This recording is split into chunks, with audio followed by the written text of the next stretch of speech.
Vamos a comenzar con la segunda parte de este libro maravilloso, Tu Poder Invisible, de Genevieve Berry. Y nos toca el capítulo 5. Como título tiene Expresiones de los principiantes. Cientos de personas se han dado cuenta de que visualizar es parecido a tener una lámpara de Aladino para todo aquel que cuenta con una voluntad poderosa. El general Foch dice que se sentía tan indignado durante la guerra franco-prusiana en 1870 que se visualizó conduciendo a un ejército francés a la victoria contra los alemanes. Dijo que se había creado esta imagen, se había fumado una pipa y había esperado. Este es un resultado del acto visualizar que todos conocemos. El invierno pasado, una famosa actriz escribió un largo artículo en uno de los principales periódicos dominicales en el que describía cómo se deshizo de un exceso de grasa corporal y de peso, visualizando constantemente su figura tal como quería que fuera. Mientras estaba dando unas conferencias en Nueva York, recibí una interesante carta de la esposa de un médico. Empezaba diciendo que esperaba que yo nunca dejara de dar conferencias sobre la visualización, con las que hacía posible que la humanidad se diera cuenta del maravilloso hecho de que poseía en su interior el método para su liberación. Refiriéndose a su propia experiencia, me decía que había nacido en el lado oeste de Nueva York, en el barrio más pobre. Desde su más temprana infancia había albergado el sueño de casarse algún día con un médico. Este sueño se había convertido gradualmente en una imagen mental fija. El primer empleo que consiguió fue como niñera en la familia de un médico. Tras dejar a esa familia, entró a trabajar con la familia de otro médico. La esposa de su jefe murió y, con el tiempo, el médico acabó casándose con ella. El resultado de un anhelo imaginado durante mucho tiempo. Después de eso, tanto ella como su marido concibieron la idea de tener una granja agrícola en el sur de Estados Unidos. Formaron la imagen mental de la idea y pusieron su fe en que acabara cumpliéndose. La carta que me enviaba venía de su granja en el sur. La esposa del médico la había escrito estando ahí. Su segunda imagen mental había visto la luz de la materialización. Cada día me llegan muchas cartas de características similares. El siguiente es un caso que apareció en el diario New York Herald en mayo de 1921. Atlantic City, 5 de mayo. Era una mujer anciana y hoy, cuando fue llevada ante el juez Clarence Godebert en el tribunal de policía, estaba tan débil y cansada que a duras penas podía tenerse en pie. El juez preguntó al guardia del tribunal de qué se le acusaba. De robar una botella de leche, su señoría, replicó el oficial. Lo cogió de la entrada de una casita en el centro de la ciudad al amanecer, esta mañana. ¿Por qué hizo eso?, preguntó a la anciana el juez Godebert. Tenía hambre, dijo ella. No tenía ni un centavo y no tenía forma de conseguir nada para comer, excepto robándolo. Pensé que a nadie le importaría que me llevara una botella de leche. ¿Cuál es su nombre?, preguntó el juez. Weber, dijo la anciana. Elizabeth Weber.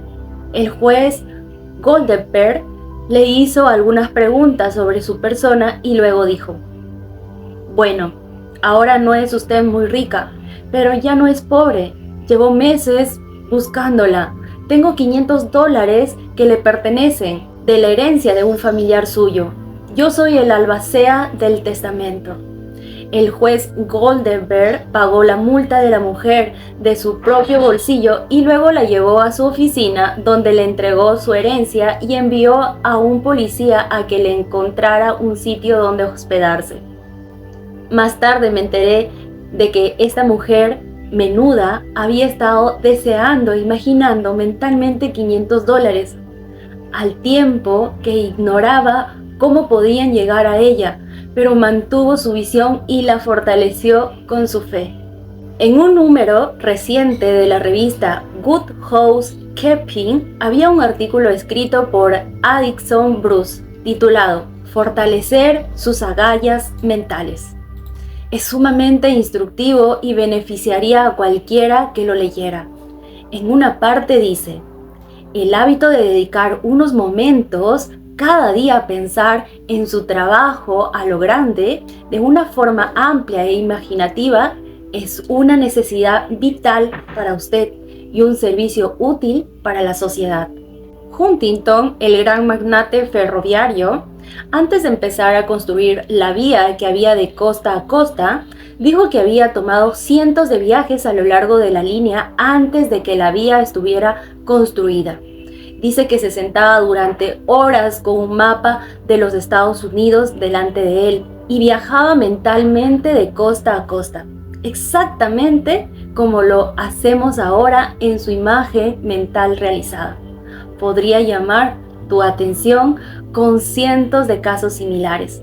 El mejor método de imaginar aquello que deseas es a la vez sencillo y agradable. Si comprendes el principio que está detrás lo bastante bien como para creerlo. En primer lugar y por encima de todo, asegúrate de saber qué es lo que realmente quieres. A continuación, especializa tu deseo siguiendo esa dirección. Capítulo 6. Sugerencias para crear tu imagen mental. Quizá desees sentir que has vivido alguna finalidad. Quieres estar satisfecho y feliz y sientes que con una buena salud y un negocio exitoso podrías disfrutar de ese estado de ánimo. Cuando finalmente has decidido, de una vez por todas, qué es lo que quieres, entonces empiezas a imaginarte sano y que tu negocio es un éxito tan grande como puedas llegar a concebir naturalmente. El mejor momento para crear y definir tu imagen es justo antes de desayunar y antes de retirarte a dormir por la noche, puesto que es necesario que te concedas una gran cantidad de tiempo. Podría ser necesario que te levantes más temprano que de costumbre. Entra en una habitación en la que nadie te moleste. Medita durante unos minutos sobre el funcionamiento práctico de la ley de la visualización y pregúntate: ¿cómo llegaron a existir las cosas que me rodean? ¿En qué me puede ayudar entrar en contacto más rápidamente con el suministro invisible? Alguien pensó que la comodidad se expresaría y se experimentaría mejor si la persona estuviera sentada en una silla y no en el suelo. En el comienzo de la meditación, la silla representa el deseo de estar cómodo. Con ello llegó la imagen de una especie de silla. Este mismo principio se aplica al sombrero y a la ropa que vistes. Entra detenidamente en esta idea del principio que está detrás de la cosa. Establécela como una experiencia personal. Conviértela en una realidad para tu conciencia. Si eres concienzudo al hacerlo, te encontrarás en la profunda conciencia que está debajo de la superficie de tu propio poder de pensamiento. Entonces, abre una ventana, respira profundamente unas 10 veces y, durante ese tiempo, dibuja un gran círculo imaginario de luz a tu alrededor. Mientras inspiras, manteniéndote en el centro de ese círculo de luz, visualiza grandes rayos de luz provenientes del círculo penetrando en tu cuerpo y en todos los puntos, centralizándose en tu plexo solar. Contén la respiración unos momentos en esa luz central de tu cuerpo, plexo solar, y luego inspira lentamente. Mientras haces esto mentalmente, debes ver rayos imaginarios o chorros de luz que suben por el cuerpo y luego bajan y salen por los pies. Mentalmente rocía todo tu cuerpo con esta luz imaginaria. Cuando hayas terminado el ejercicio de respiración, siéntate en una silla recta y cómoda y hazte saber mentalmente que solo hay una vida, una sustancia, y que esa sustancia de vida del universo está encontrando placer al reconocerse en ti. Repite algunas afirmaciones de este tipo hasta que sientas la verdad y la realidad de las palabras que estás pronunciando. A continuación, empieza a crear tu imagen. Tanto si tu deseo es tener un estado de conciencia como poseer algo pequeño o grande, empieza desde el principio. Si quieres una casa, empieza viéndote en el tipo de casa que deseas. Reconócela toda, fijándote detenidamente en las habitaciones, en dónde están las ventanas y en otros detalles de este tipo, ya que te ayudarán a sentir la realidad en tu concepto. Podrías cambiar algunos muebles y mirarte en algunos de los espejos simplemente para comprobar lo sano y rico que te ves. Vuelve a repasar tu imagen una y otra vez hasta que sientas que es real. Luego, ponlo todo por escrito, exactamente como lo has visto, con la sensación de que lo mejor de lo mejor es mío.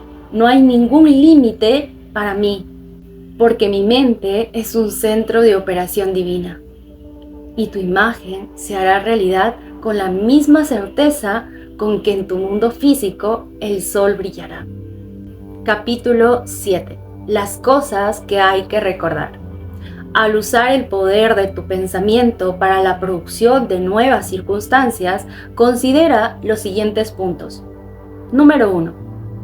Asegúrate de saber qué circunstancias deseas producir. Luego sopesa cuidadosamente a qué otros resultados te llevarán la realización de tu deseo. Número 2. Al dejar que tu pensamiento se recree en una imagen mental, estás concentrando el espíritu creador en ese centro, donde todas sus fuerzas están igualmente equilibradas. Número 3. Visualizar lleva tu mente objetiva a un estado de equilibrio que te permite dirigir conscientemente el fluir del espíritu hacia un fin claramente reconocido y guiar con cuidado tu forma de pensamiento para que no fluya en la dirección opuesta. Número 4. Siempre debes tener presente que estás tratando con una maravillosa energía potencial, que todavía no está diferenciada en ningún molde particular y que por la acción en tu mente puede diferenciarse encajando en cualquier molde que tú desees. Tu imagen te ayuda a mantener tu mente fija en el hecho de que está teniendo lugar la afluencia de esta energía creativa. Además, con tu imagen mental estás determinando la dirección que quieres que tome el poder creador sensible, y al hacerlo, la exteriorización de tu imagen se convierte en una certeza. Número 5. Recuerda que cuando estás visualizando correctamente, no hay ningún esfuerzo energético en tus pensamientos para mantener tus formas de pensamiento en su sitio.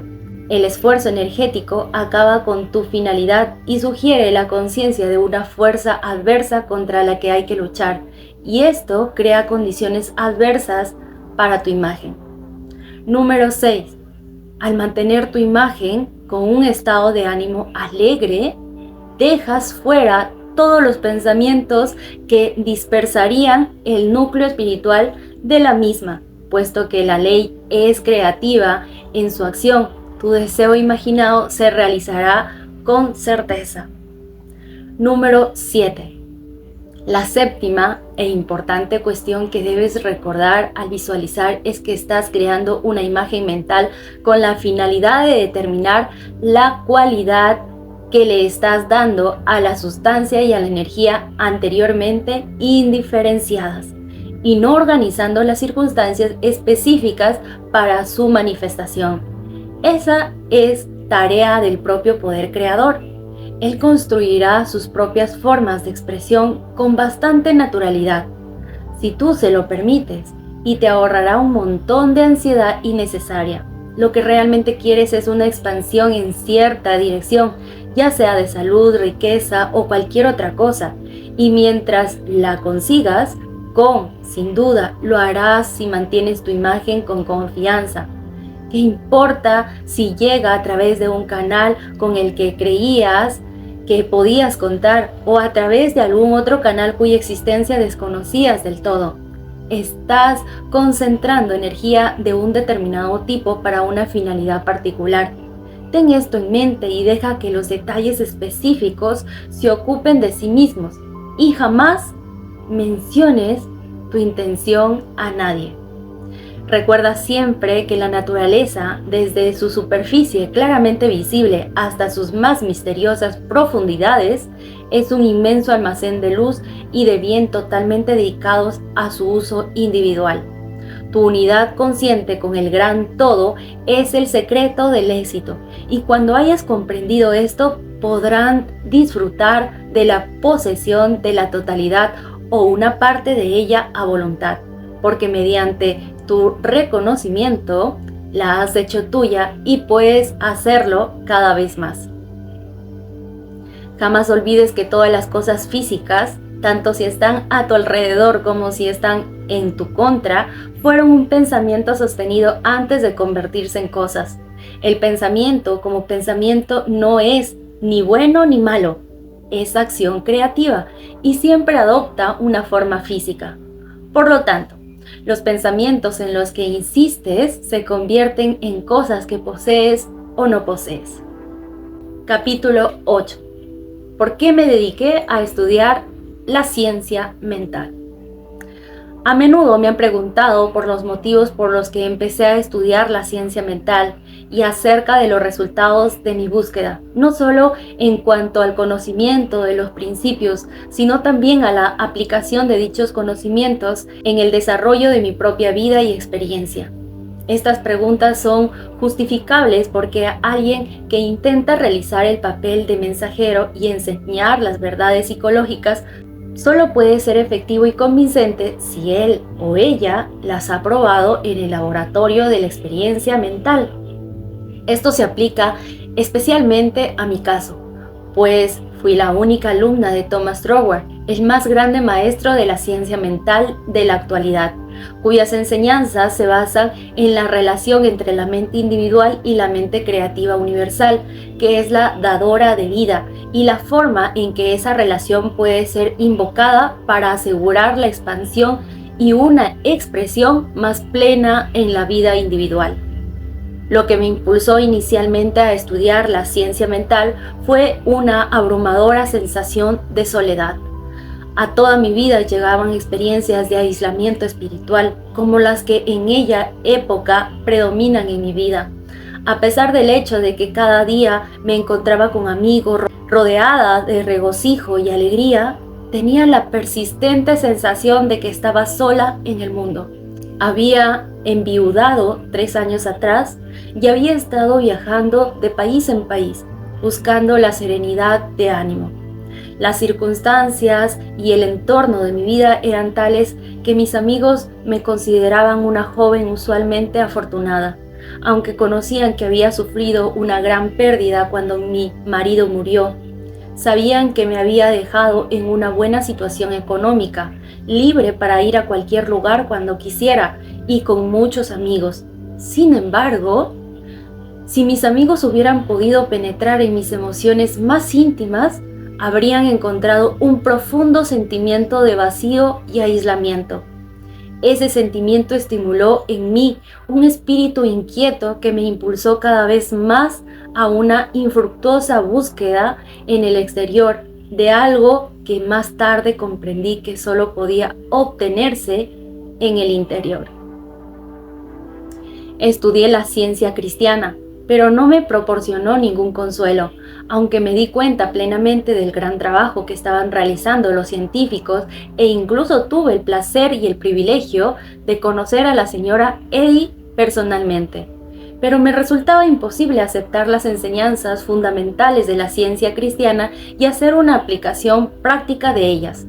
Estaba a punto de abandonar la búsqueda de felicidad y de resignarme a retornar mi vida de aparente diversión, cuando una amiga me invitó a visitar al gran vidente y maestro Abul Baba. Después de entrevistarme con ese hombre tan maravilloso, mi búsqueda de alegría empezó a dar un giro. Él me dijo que viajaría por todo el mundo buscando la verdad y que cuando la hallara, hablaría de ella. En aquel momento, el cumplimiento de esa afirmación de ese gran vidente me pareció imposible, pero contenía una dosis de ánimo y, al menos, indicaba que mi búsqueda anterior había ido en la dirección equivocada. De una forma débil e insegura, empecé a encontrar alegría en mi interior, porque Abul Baba me había dado a entender que hallaría la verdad. Eso era lo importante y prácticamente lo único que yo recordaba de nuestra entrevista. Unos días más tarde, al visitar el despacho de un practicante del nuevo pensamiento, me llamó la atención un libro que estaba sobre su mesa, titulado Las conferencias de Edimburgo sobre la ciencia mental, de Thomas Troward. Me sorprendió ver que Troward era un juez retirado de Punjab, en la India. Compré el libro, pensando que lo leería esa misma noche. Muchos han intentado hacer lo mismo, pero se han encontrado igual que yo, con que el libro debe ser estudiado para ser comprendido. Y cientos de personas han decidido, como lo hice yo, dedicarle toda su atención. Después de haber encontrado este libro, que era un tesoro, me fui al campo durante unos días y, mientras estaba allí, estudié el volumen lo más minuciosamente que pude. Me pareció extremadamente difícil y decidí comprar otro libro de Troward, con la esperanza de que su estudio no requeriría tanto esfuerzo. Al preguntar, me dijeron que el volumen siguiente, Las conferencias de Dore, era mucho más sencillo y era el mejor de los dos libros. Tardé semanas y meses en tener siquiera una vaga idea del significado del primer capítulo de Dore, que se titulaba Entrar en el espíritu de ello. Con esto quiero decir que tardé meses en entrar en el espíritu de lo que estaba leyendo. Pero, entre tanto, un párrafo de la página 26 llamó mi atención porque me pareció que era lo más grande que había leído jamás. Lo mencionaré y me esforzaré con toda mi alma en entrar en el espíritu de las palabras de Troward. El párrafo dice: Mi mente es un centro de operación divina. La operación divina es siempre para la expansión y para una expresión más plena. Y esto significa la producción de algo que va más allá de lo que ha existido antes. Algo enteramente nuevo, no incluido en la experiencia anterior, aunque proveniente de ella mediante una secuencia ordenada de crecimiento. Por lo tanto, puesto que lo divino no puede cambiar su naturaleza inherente, debe operar de la misma manera conmigo. En consecuencia, en mi propio mundo especial, del cual yo soy el centro, avanzará para producir nuevas condiciones, siempre por el delante de cualquiera que haya existido anteriormente. Fue necesario un esfuerzo por mi parte para memorizar este párrafo, pero en el esfuerzo hacía este fin. Las palabras parecían llevar consigo un cierto estímulo. Cada repetición del párrafo hacía que me resultara más fácil entrar en su espíritu. Las palabras expresaban exactamente lo que había estado buscando. Mi único deseo era tener serenidad de ánimo. Encontré reconfortante creer que la operación divina en mí podía expandirse hacia una expresión más plena y producir cada vez más alegría. En realidad, una serenidad de ánimo y un grado de satisfacción mayores de los que había conocido jamás. El párrafo me inspiró todavía más un profundo interés por sentir que la chispa de mi vida en mí podía traer a mi vida algo completamente nuevo. No deseaba borrar mis experiencias del pasado, pero continuar a partir de ellas traería algo nuevo que trascendía cualquier cosa que yo hubiera experimentado antes. La meditación sobre estas afirmaciones trajo consigo un cierto sentimiento de alegría. Qué maravilloso sería si yo pudiera aceptar y creer sinceramente, sin ningún atisbo de duda, que esa afirmación de Troward era verdad. Ciertamente, lo divino no podía cambiar su naturaleza inherente, y puesto que la vida divina está actuando en mí, debo de estar divinamente habitada, y lo divino en mí debe de operar de igual manera que opera en el plano universal. Esto significaba que todo mi mundo de circunstancias, amigos y condiciones acabaría siendo un mundo de alegría y disfrute, del cual yo soy el centro. Todo esto ocurría en cuanto yo fuera capaz de controlar mi mente y, por ende, proporcionar un centro concreto alrededor del cual las energías divinas pudieran jugar. Sin duda, valía la pena probarlo. Si Troward había hallado esta verdad, ¿por qué yo no? La idea hizo que me ciñera a mi tarea. Más adelante decidí estudiar con el hombre que había realizado y entregado al mundo una afirmación tan maravillosa. Me había hecho salir de mi estado de desaliento. La dificultad inmediata era que necesitaba más dinero. Capítulo 9. ¿Cómo atraje $20,000?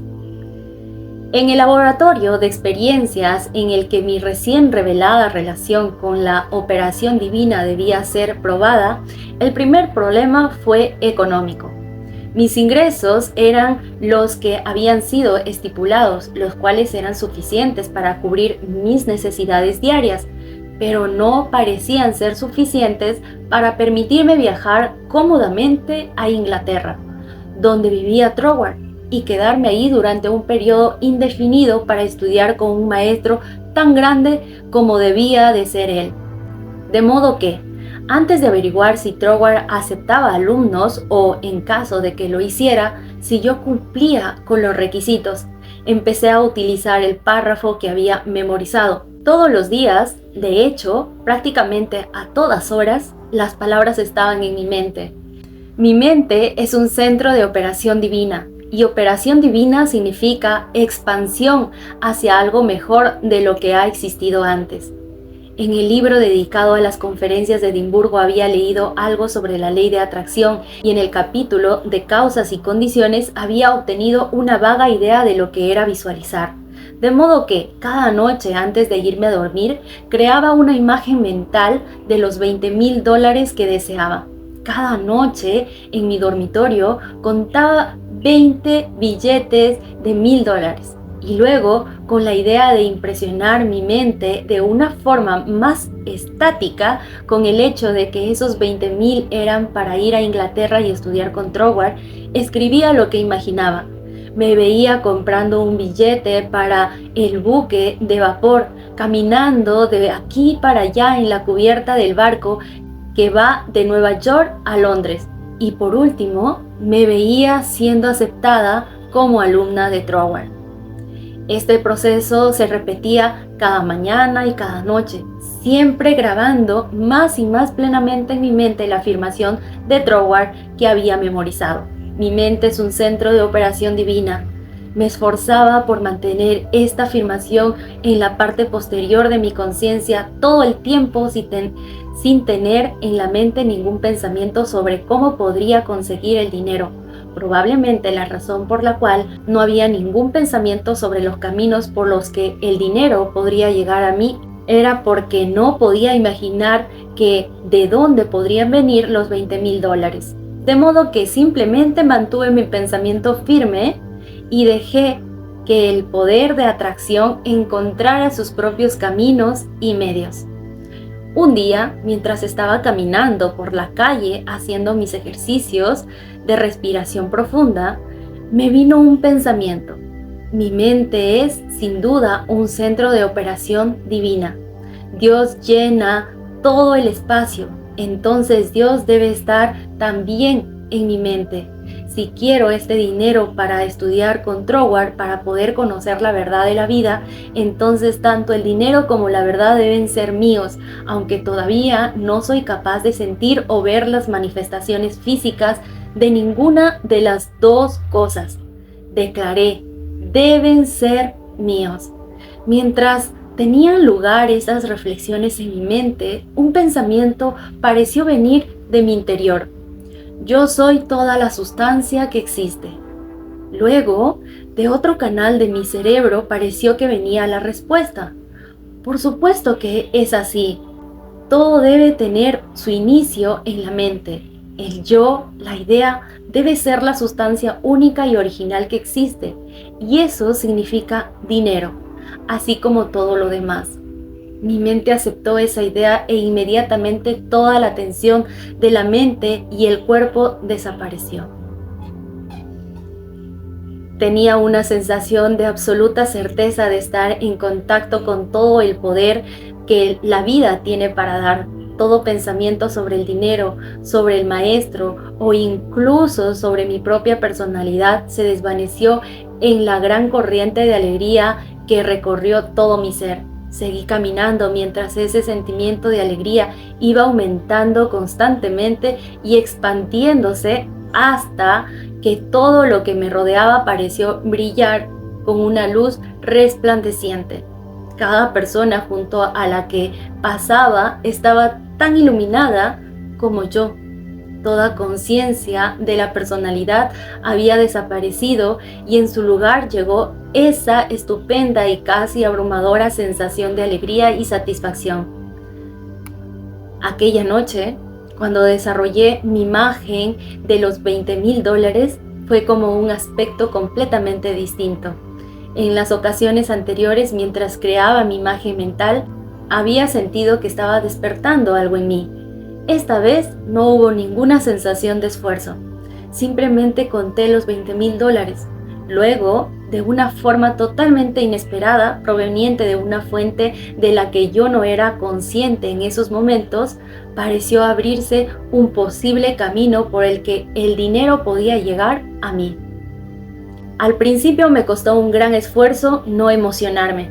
Me parecía tan maravilloso, tan glorioso estar en contacto con la fuente de suministro, pero no había advenido Troward a sus lectores que mantuvieran toda excitación fuera de sus mentes cuando se dieran cuenta por primera vez de la unión con el suministro infinito y que trataran este hecho como el resultado perfectamente natural que se había conseguido con nuestra petición.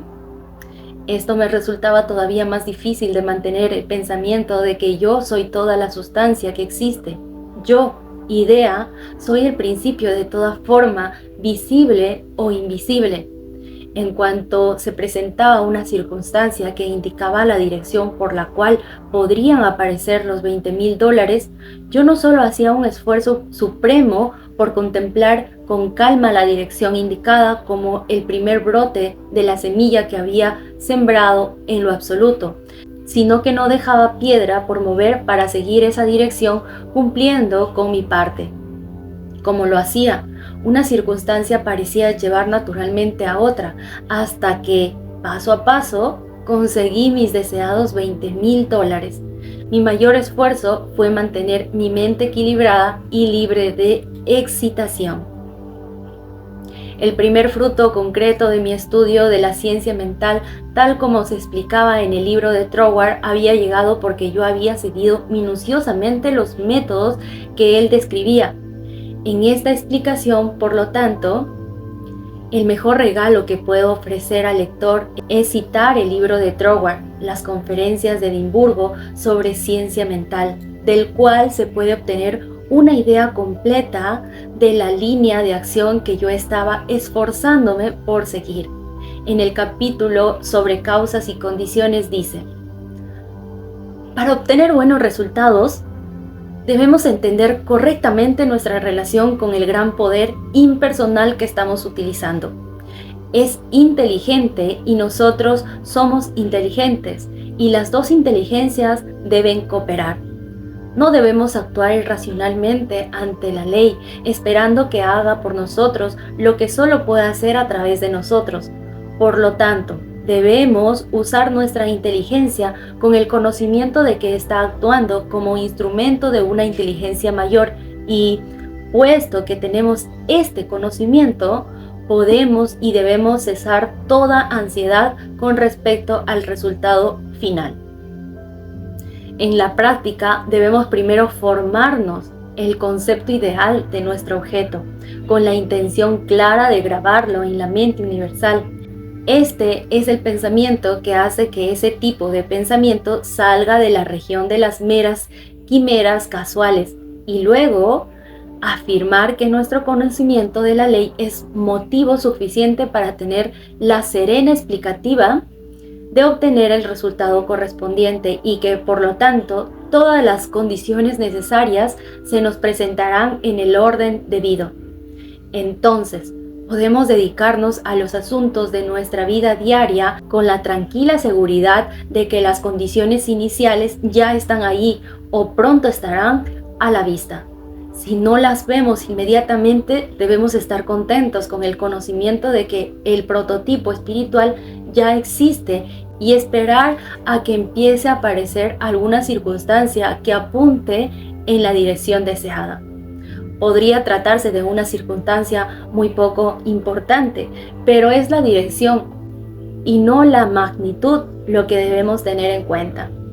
En cuanto la veamos, deberíamos considerarla como el primer brote de la semilla sembrada en lo absoluto y actuar con calma, sin excitación, sea lo que las circunstancias exijan. Entonces, más adelante, veremos que esa forma de actuar nos conducirá a las circunstancias en la misma dirección hasta que descubriremos que estamos siendo llevados paso a paso a la realización de nuestro objetivo. De la misma manera, la comprensión del gran principio de la ley del suministro a través de las continuas experiencias nos alejará de una forma cada vez más absoluta de nuestros pensamientos ansiosos y de nuestros esfuerzos penosos y nos llevará a un nuevo mundo en el que el empleo útil de todos nuestros poderes, ya sean mentales o físicos, no será más que un despliegue de nuestra individualidad de acuerdo con su propia naturaleza y por ende a una perpetua fuente de salud y felicidad. Sin duda, un incentivo suficiente para estudiar detenidamente las leyes que gobiernan la relación entre la persona y la mente universal. Entonces, al igual que ahora, me pareció que esa cita describía el núcleo y el centro del método y el enfoque necesario para entrar en contacto con el suministro infinito. Al menos esta cita, como la anterior de mi mente es el centro de operación divina, etc., constituía el único medio aparente para atraer hacia mí los $20,000. Mi continuo esfuerzo por entrar en el espíritu de estas afirmaciones y por atraer esa suma que necesitaba duró aproximadamente unas 6 semanas. Al final de este periodo ya tenía en mi cuenta bancaria los $20,000 requeridos.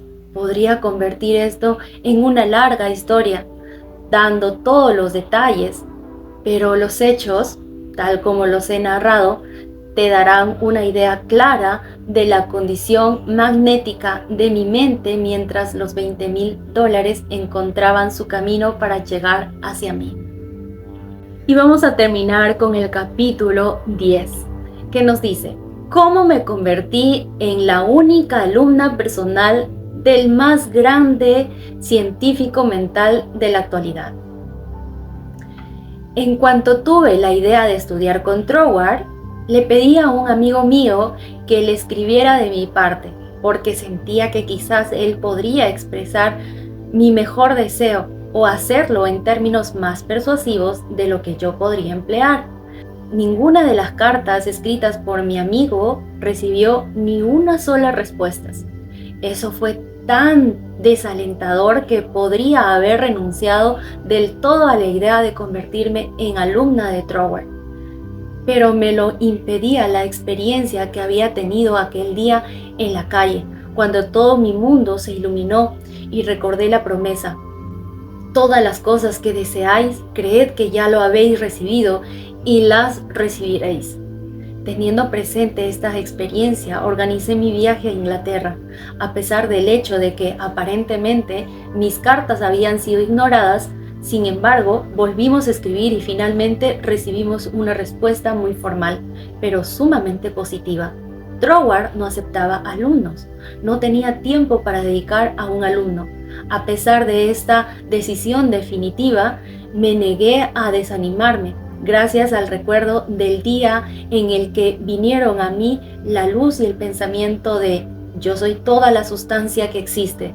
Al parecer, podía volver a vivir esa experiencia a voluntad y con ella llegaba siempre una oleada de valor y energía renovada.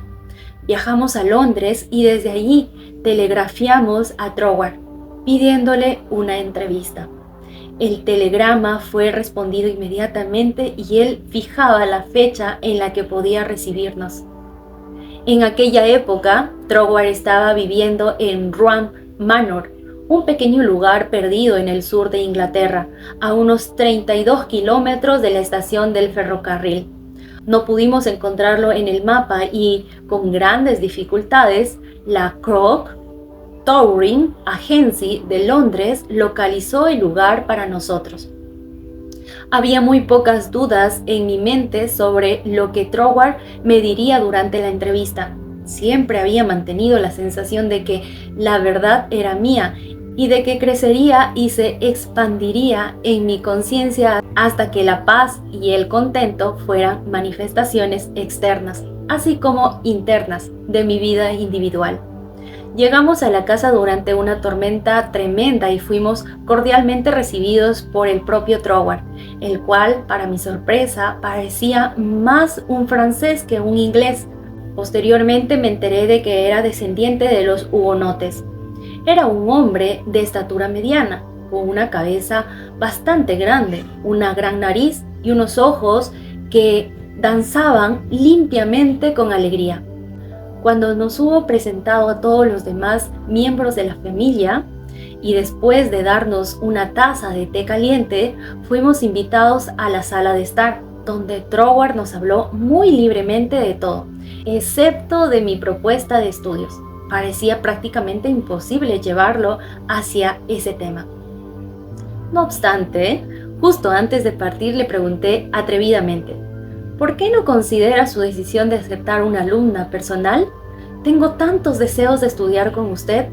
A lo que él respondió, con suma indiferencia, que no sentía que pudiera dedicarle el tiempo que requeriría para la formación personal, pero que estaría encantado de darme los nombres de 2 o 3 libros que no solo serían interesantes para mí, sino también instructivos.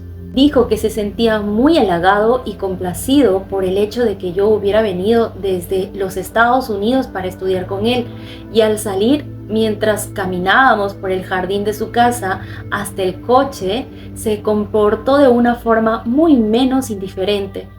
Un sentimiento de compasión pareció tocar su corazón y se volvió hacia mí haciendo el siguiente comentario: podría escribirte si te apetece. Cuando llegue a París y quizá en otoño, si tengo tiempo, podríamos organizar algo, aunque no me parece que sea posible ahora.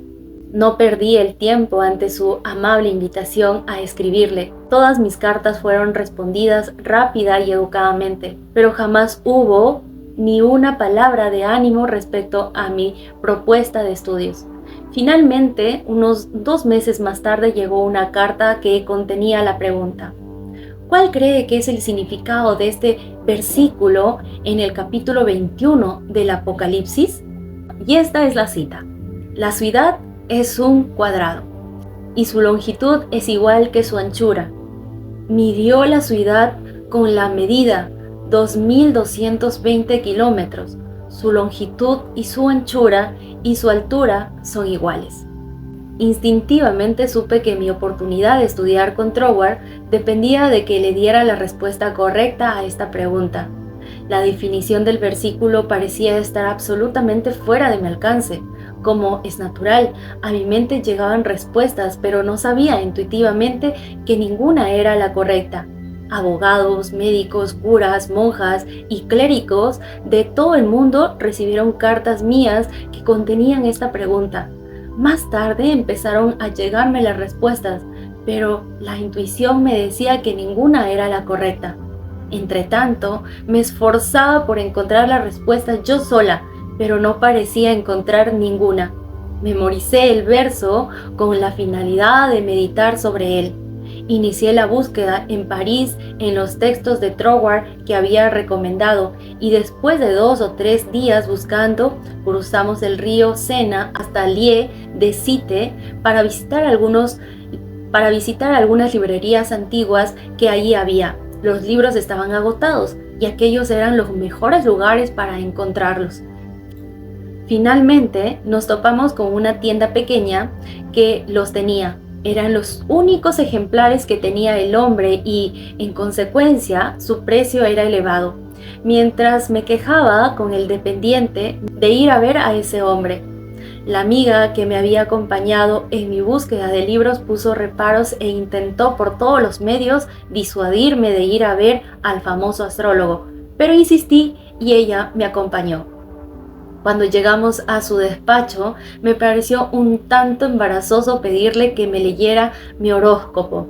No obstante, no podía hacer otra cosa excepto plantear mi pregunta. De mala gana, el profesor nos invitó a pasar a su estudio sembrado de papeles y también de mala gana y con impaciencia nos pidió que nos sentásemos.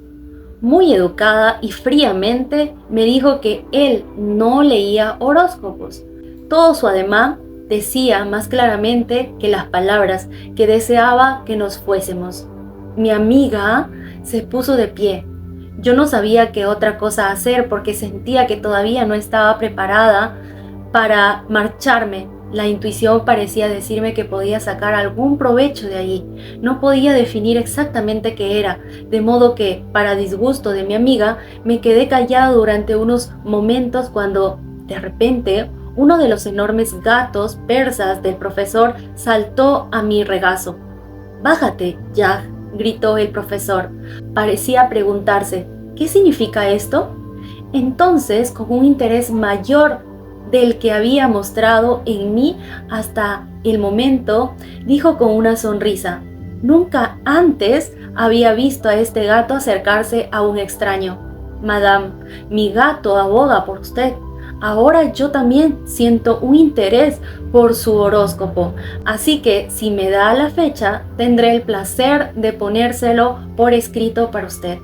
Sentí una gran sensación de felicidad cuando hizo esa declaración y concluyó diciendo, «No creo que a usted le importe realmente su horóscopo». La verdad de esa afirmación me conmocionó porque a mí no me importaba mi horóscopo y no podía decirle el motivo por el cual le estaba pidiendo que me lo hiciera. No obstante, dijo, «¿Puedo verla para pedirle sus datos el próximo sábado por la tarde?». El sábado por la tarde, a la hora convenida, llegó el profesor. Estaba entregándole la hoja de papel con todos los datos de mi nacimiento, etc., cuando se me ocurrió preguntarle por la respuesta a la pregunta sobre el versículo 16 del capítulo 21 del Apocalipsis. Mi pensamiento tuvo un efecto instantáneamente y me encontré preguntándole a ese hombre qué creía que significaba ese versículo. Sin detenerse a pensar, replicó inmediatamente, «Quiere decir que la suidad significa la verdad, y la verdad no es inevitable. Cada lado desde el que uno se aproxima a ella es exactamente igual».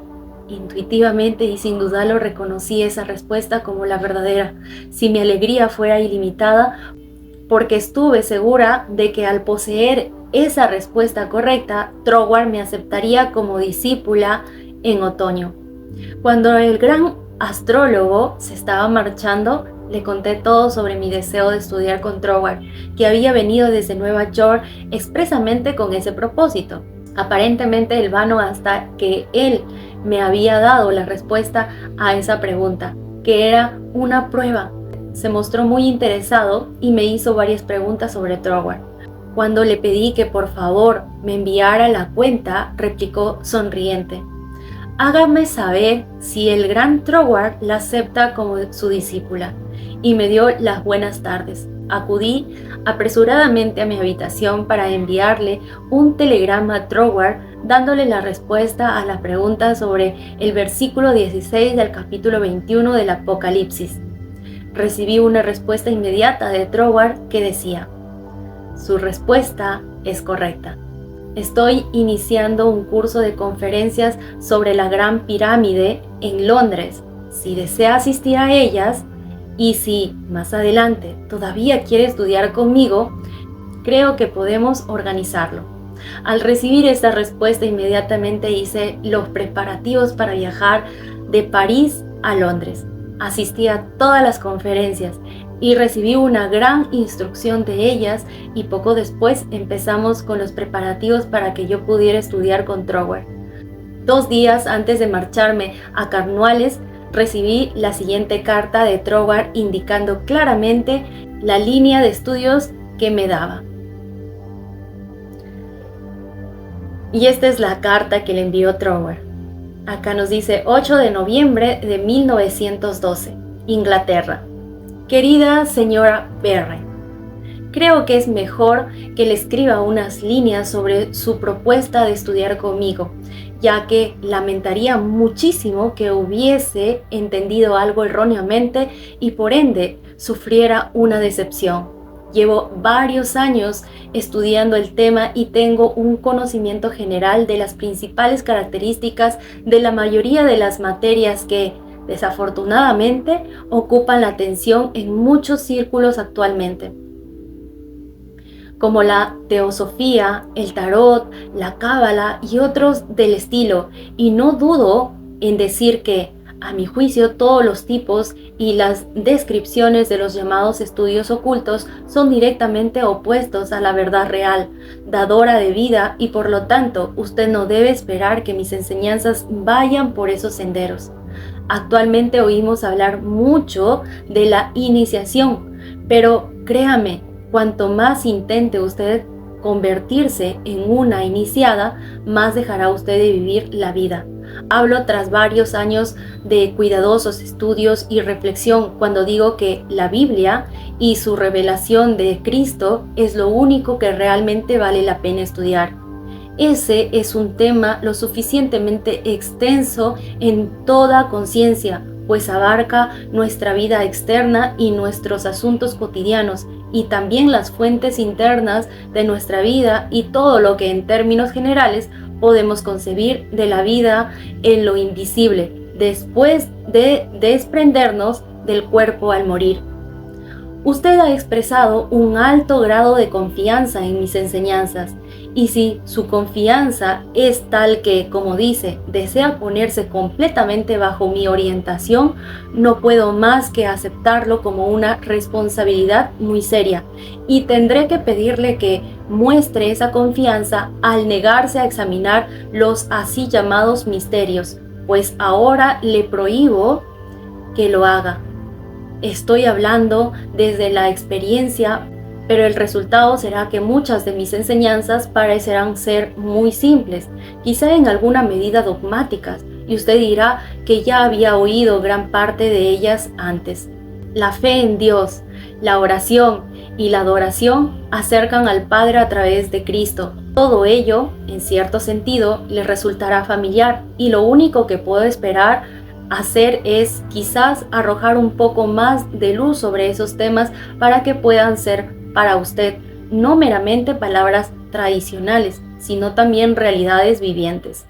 He sido así de explícito porque no quiero que se lleve ninguna desilusión, y también debería decir que nuestro llamado curso de estudios serán solo unas conversaciones amistosas en las ocasiones en que nos vaya bien, ya sea para que usted venga a nuestra casa o yo a la suya, según sea más conveniente en este momento. Además, le prestaré algunos libros que le ayudarán, pero son muy pocos y no son ocultos en ningún sentido. Ahora bien, si todo esto concuerda con sus ideas, estoy seguro de que estaremos encantados de verla en Rouen Manor. Y usted verá que los que aquí residen, aunque son pocos, son muy amigables y el barrio es muy bonito. Pero si, por otro lado, siente que quiere alguna otra fuente de aprendizaje, no dude en decirlo, pero jamás encontrará a ningún sustituto de Cristo. Confío en que no le importará que le haya escrito de esta forma, pero no quiero que venga hasta Cornualles y luego se sienta decepcionada. Con afectuosos saludos, les saluda cordialmente Troward.